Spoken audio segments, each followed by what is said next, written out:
I had 8 hours of sleep, but I'm still so tired. Help me. So, I started doing neurofeedback therapy. And, so what you do is you first go in and they get, like, readings of your brain that you put on this, like, skull cap thing with a bunch of shit all over it. And it just, like, amplifies your electrical signals. And it maps out everything, and she could tell, like, all sorts of shit. She was all like, okay, relax your jaw, and I was like, ooh, call out. I was clenching my jaw really hard, and she's like, yeah, specifically the right one. I'm like, yeah, that one actually kind of hurts.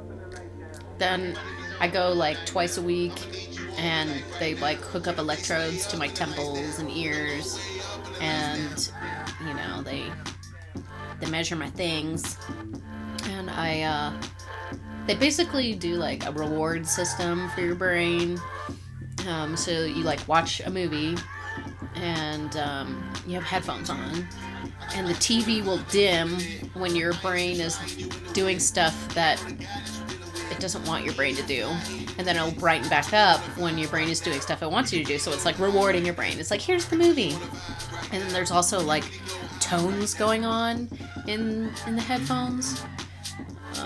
Like, you know, and sometimes it'll be like, but my brain does not make those noises very often. One day it did. It was lots of little, you know, but usually it's like, but it's supposed to help with, like, anxiety and sleep and emotional regulation. Be able to think better, comprehend better. They use it on NASA people, they use it on, like, sports athletes and shit like that, and eventually they start using it for mental health stuff. But you need it fairly consistently, which is why you gotta go, like, twice a week. And it's not cheap. They say to do at least 20 sessions. The nice thing about it is that when you're done, you're done. Unlike meds, you know, you're on that shit for, like, life. But neurofeedback's supposed to, like, help you, and then you're just done. Hopefully. Please, dear God, hope it works for me. I love this song so much. I was listening to it a lot when I was in Croatia. It's a local artist, and I saw her and this other singer that I liked at, like, a gay bar, but it was like, they were from, like, a music school, and the whole class just went out and did this thing, you know? And then I, like, sent her a message and was like, oh my God, you know, the song resonates with me so much, and my divorce, and, you know, it's awesome, thank you. And I'm so mad because she never said anything back. I cannot stand when small local musicians are shitty to their fans or not responsive. Like, you are not fucking big enough to be ignoring people. I don't expect a big thing back, just a fucking thank yous. And this other girl that I followed too is like that. I was like, hey, let's go, like, film a video. And at the very beginning, she was like, fuck yes, let's do it. But then she started gaining, like, a very tiny following, and all of a sudden her fucking britches are too goddamn big, and now she just won't fucking speak to me anymore. Humble your goddamn self.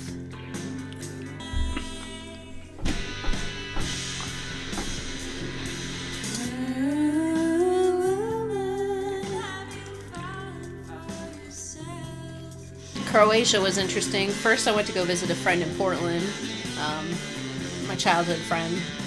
So I was out there for a few days, and then made the long trek out to Croatia, and that was, like, equal parts amazing and equal parts shit. I had a hard time finding food that I liked, and they don't believe in seasoning out there, really, and it was all kind of just mushy, and, like, I got a salad and it was hot, and then, like, I got cookies and they were cold, and it was just fucking weird. I don't know.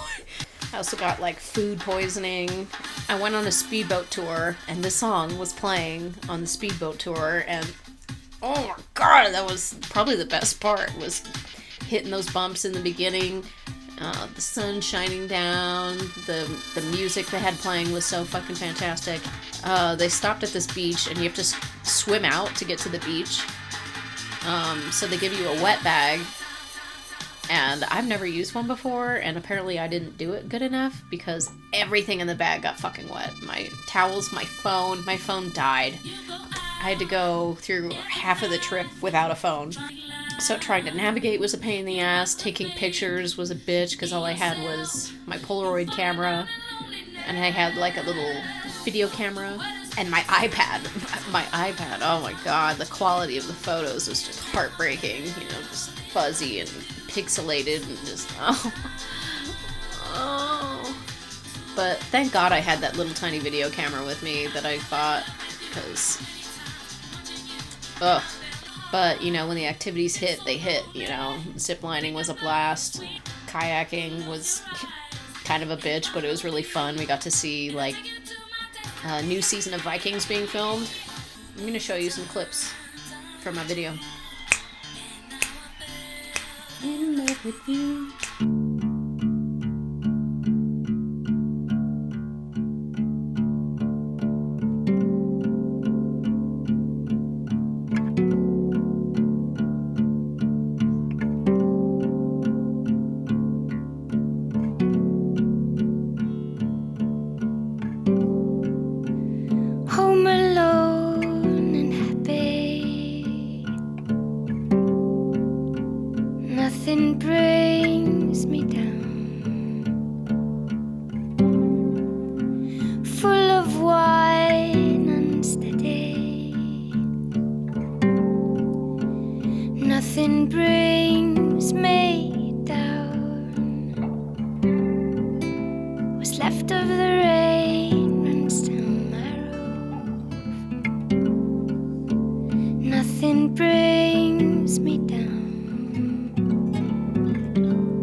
So yeah, I did Croatia for a month, and then Nicole went out and did Italy for a month, and she fucking loves it. She just wants to like move out there if it wasn't for the heat and the mosquitoes. Usually when we come back to Denver, we're like, yes, home, you know, but she was all like, this time.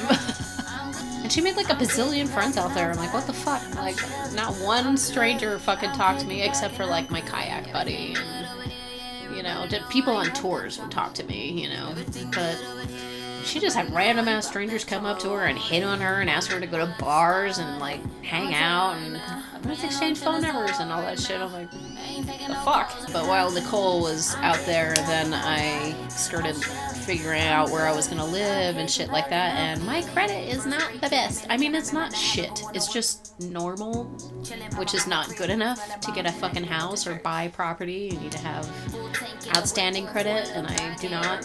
So I have to go rent, but I am out. I'm fucking out because I cannot stand being here anymore. I need my own space. I'm trying to cram all of my shit into this office, and it is such a pain in the ass. This is not enough room. I have officially accumulated enough shit, you know. I used to live out of 2-3 bags for like my whole life until I met Nicole, you know, and I'm officially past that point. I need a fucking place of my own. I got a place and I'm really fucking stoked on it. Bringing Kaya with me. The cats are all Nicole's, so she's keeping them.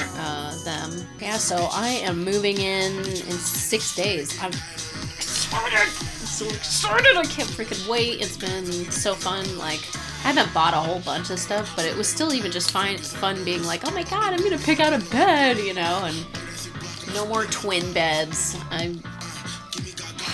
Even when I was in Croatia, I had a queen bed to myself, but I only slept on like one little side of the bed. I don't know what's wrong with me. Trauma.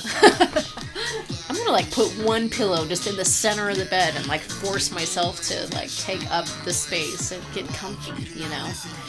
And they say that, you know, for complex PTSD people to get better, they need to feel viscerally safe. And that's just been rolling around in my brain lately. The place I'm going to is like a security guard and, you know, locked entry and all sorts of shit, you know, safety stuff, which I appreciate. And I'm not on the first level because I'm always worried somebody's gonna like break in. Yeah, I don't know. I'm excited. Got myself a little, you know, one-room place. That also probably means that, like, by the time I actually upload this fucking video, I will probably already be moved in and established and whatever. I'm reading a book on boundaries right now, and I really need that shit. I need that shit! Like, I always think that I'm good, but especially with people that I'm closer to, it's a lot harder for me, and authority figures, that's a lot more difficult for me too, so I need to, like, figure my shit out. This intro is reminding me that I have not been smoking pot. Because you're, like, not supposed to smoke pot for, like, 72 hours in between neurofeedback sessions. And I usually don't even have that window of time anyway, so I've just been kind of not smoking.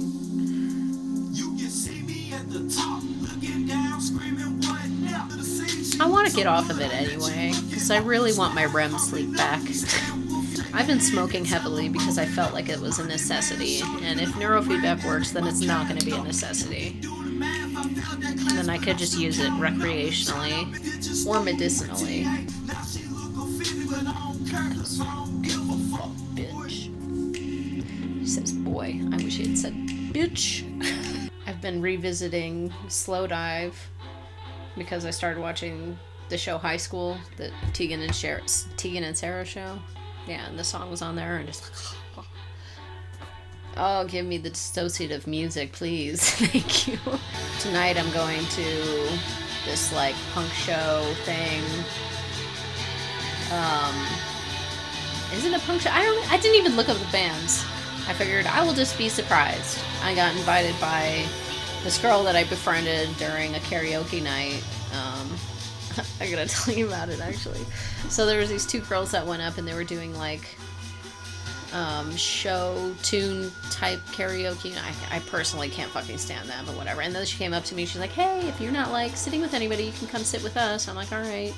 So I went and I sat with them and we were talking about age and stuff like that, and they're like super hella young, 23, something like that, early 20s. And she's like, oh, how old are you? I'm like, I'm 36. She's like, I think you're hot. You want to make out? I know, like, the age thing is probably weird, but it's just making out. And I'm like, no. She would just say shit like that all night, just being like, oh, it's like, how old my mom's like a couple years older than you. I'm like, see, you know, it's fucking weird, so stop freaking asking me. And she kept like pushing it, you know, even though I kept saying no, which is always a huge red flag for me. But we would just keep talking about, you know, what we like, what we don't like, and there were always opposites. And eventually she turns to her friend, she goes, it's not working out. And I'm like, yeah, bitch. But then maybe like an hour and a half later, this other girl comes in and sits down with us at the table, and I'm kind of like, save me, because when I was talking to her, she was normal. So we got along really well, and I told her I was a videographer, and she's like, oh my fucking god, we just did a music video. I'm in a band. I wish I could show you a clip from it because it's really good. I actually really like it. She's got hella pipes, you know, sounds professional. I thought she went to music school, but she did not. Yeah, it's not released yet. I got a little sneaky peek though. Once it releases, I'll try to remember to share it. We've been hanging out off and on, and so tonight we're gonna go to a show at a super punky little venue. And yeah, so now I got like my two little new friends. I got like my gay gamer buddy, and my gay music friend. And I've been dying for a music friend. Granted, she doesn't really have a ton of music that aligns with me, but enough, and the passion for the music is there. Still would like somebody that's into slow music and can just sit there and chill, feel the soul stroking, you know. Alright, well, that's pretty much all I got. I'm kind of contemplating taking a nap before heading out. I'll talk to y'all later after, and probably the next time you'll hear from me, the backdrop will be different. Okay, bye.